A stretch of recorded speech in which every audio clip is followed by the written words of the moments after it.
What's good? It's your boy Jay, that's me. We're going to get into TNA Impact from September the 25th, 2025. A pretty okay show for the most part. We are a few weeks away into Bound for Glory, and we will go over the predictions for Victory Road. So we kicked the show off with the first match of the night, and that being the Rascals, Trey McGill and Zachary Wentz. They were defeated by Cedric Alexander and Leon Slater. Myron Reed was on commentary. Match was pretty fun. It would last about a good, about 7 minutes or something like that, or whatever, 7-8 minutes. Slater got the win for his team. He hit the Swanton 450. And then post-match, Leon Slater and Myron Reed, they had a little stare down, and that was it. So there's that. Moving on, Gia Miller, she had a backstage interview with Frankie Kazarian, who promised to make something out of Jake something. Later on tonight when they team up in the main event. Who cares about this shit? Jake something deserves better. And it's time for Frankie Kazarian to go away. Moving on, we see the TNA NXT invasion angle from NXT, which was good, so that's good there. Moving on, this leads us into Santino Marella. He's basically getting ready to come into the arena. He's yelled at by Eric Young in the parking lot, and then Eric Young then forces Santino Marella to make the match between Joe Hendry and Eric Young official for tomorrow night. Who cares about this shit at all? I really don't give a damn about Eric Young. Moving on, Victoria Crawford, a.k.a. Alicia Fox. She defeats Jody Threat with the help of Tessa Blanchard, who returned. She's been gone for about a good month and a half, basically. So she's been gone since Slammiversary, which was back in mid-July. So she's only gone about 2 months, basically. That's not too bad there. Clearly, this is just a setup for her match with Gia Miller, which I still don't think that should be at Bound for Glory. Or, I don't know. I don't know. I feel like that's beneath Tessa Blanchard. It really is. She should be higher on the card, if we're being honest, but it is what it is. I don't know what to do, you know. I don't know what the hell's going on. Moving on, Joe Hendry, he basically just gives a little backstory between him and Eric Young and everything else, and how he's going to whoop his ass tomorrow on Victory Road. All right, that's fine there. Moving on, the System, they're wearing white. So they challenged the older four to leave both their factions in the back against Moose versus Mustafa Ali. Whatever, I don't care about that at all. Moving on, this is the Call Your Shot gauntlet, featuring Brian Myers, Ryan Nemeth, Rosemary, Zaya Brookside, Layling Lee, Killer Kelly, Mance Warner, Mara Sade, Matt Cardona, and the hometown man, a.k.a. Diener, and AJ Francis. So, AJ Francis came out, made fun of everybody and all that jazz. He gets misted by Rosemary, and then everybody touches him over the top rope. The final two, it comes down to Mance Warner and Layling Lee. Mance Warner wins via a big boot. He just big boots Zaya Lee over the top rope. Who cares about this? I wish that TNA would move away from intergender matches. It's not important anymore. This has to stop. This shit has to stop. It's annoying. It really is. It is what it is. So, moving on. So, Mickie James and the Beautiful People, they're going to be inducted into the TNA Hall of Fame at Bound for Glory, which is awesome. That kicked major ass. All three women deserve it. So, yep. This leads us into a hype video for Mike Santana on his path to Bound for Glory. So, that's good there. I do like that. Then this leads us into the contract signing involving Team 3D, a.k.a. the Dudley Boyz, against the Hardyz, Matt and Jeff Hardy. So, Matt calls the Hardyz and Team 3D the greatest tag team of all time. So Matt keeps putting both teams over, Bully Ray said that TNA was a hot company because of the Hardyz. So they reminisced about how they nearly killed each other, and openly wondered how Jeff is still alive, which I do agree with all that 10,000%. So Bully refers to his team as the Dudleys, and he basically challenges them to a tables match, basically. So there's that. The Hardys, they accept. It seems like my bad. It seems like Santino Marella wanted everybody to sign it. Devon rips it up, and then they just shake hands, and that was it. So this is fine there. This makes sense. Hopefully, this is not the main event of Bound for Glory.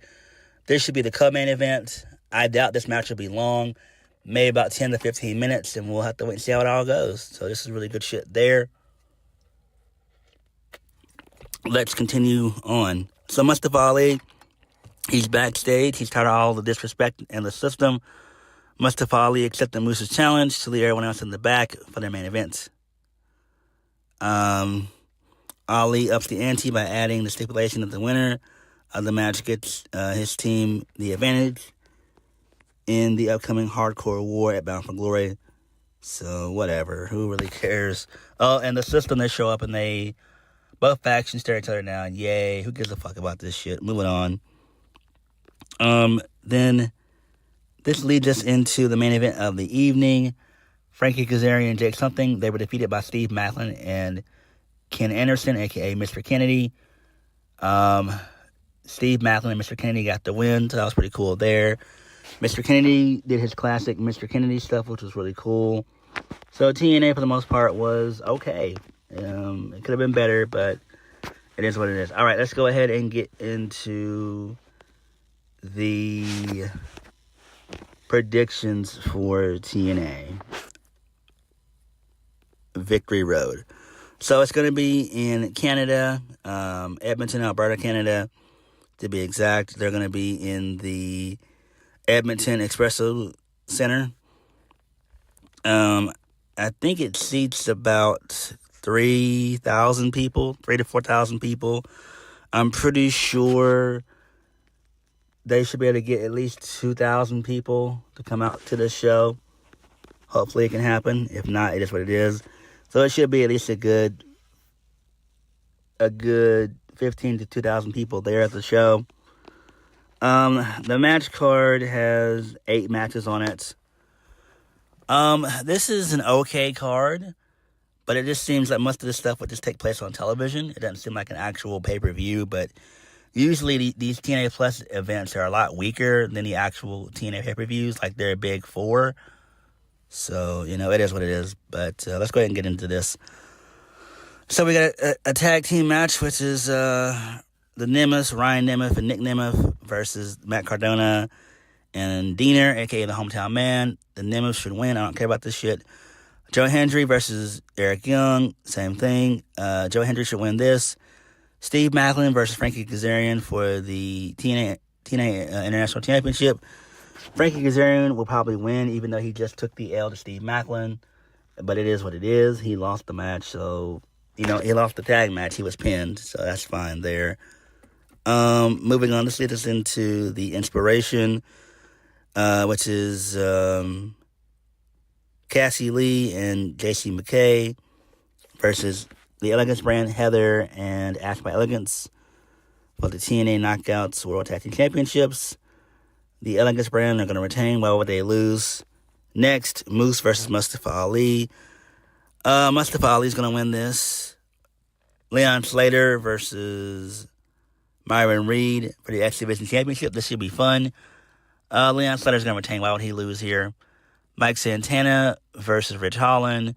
Mike Santana. Rich Holland is just there just to be there. Clearly, NXT does not give a single fuck about Rich Holland. So it is what it is. It's like, I don't know. I could really see him going to TNA. I doubt WWE will renew his contract whenever it's up. I doubt it. He was only involved for like 3 or 4 weeks, and now he's in TNA, so whatever. It is what it is at this point. I guess NXT is probably just saying, I guess Shawn Michaels is probably just saying, hey, you handle it. It's your problem now. So it is what it is. Then we get a triple threat match involving the Rascals, Trey Miguel and Zachary Wentz versus Cedric Alexander. I'm guessing Cedric Alexander will win this. It seems like there's no concrete main event, but it seems like it's probably going to end up being Moose and Mustafa Ali, which is dumb.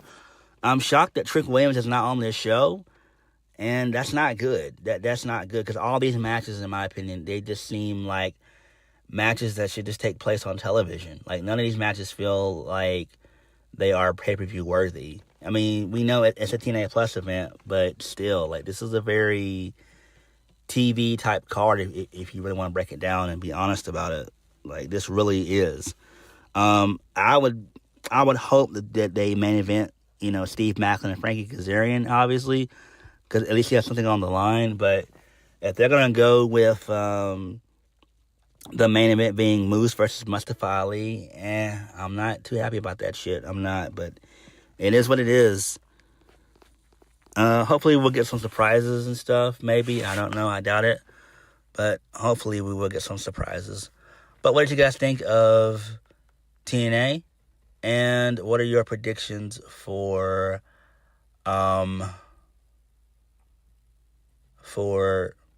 Victory Road? Oh, I forgot to mention before I end this review, Masha Samovich, she got into some massive drama. Apparently, TNA has pulled her from the event. She got into some drama with her ex-boyfriend, Akira. I'm not going to really go over it, but all I'm going to say is that she needs to get herself together, that being Masha. TNA will probably sit her down for a good 6 months or whatever, so they'll probably end up putting her in the Rich Swann category, tell her to go, get help for a little bit and everything else, and then come back. So that's probably what will end up happening on Masha's end. But that was crazy, though. It was just some crazy stuff. But again, what do you guys think of TNA, Impact, and what are your predictions for Victory Road? Like, comment, subscribe. Peace.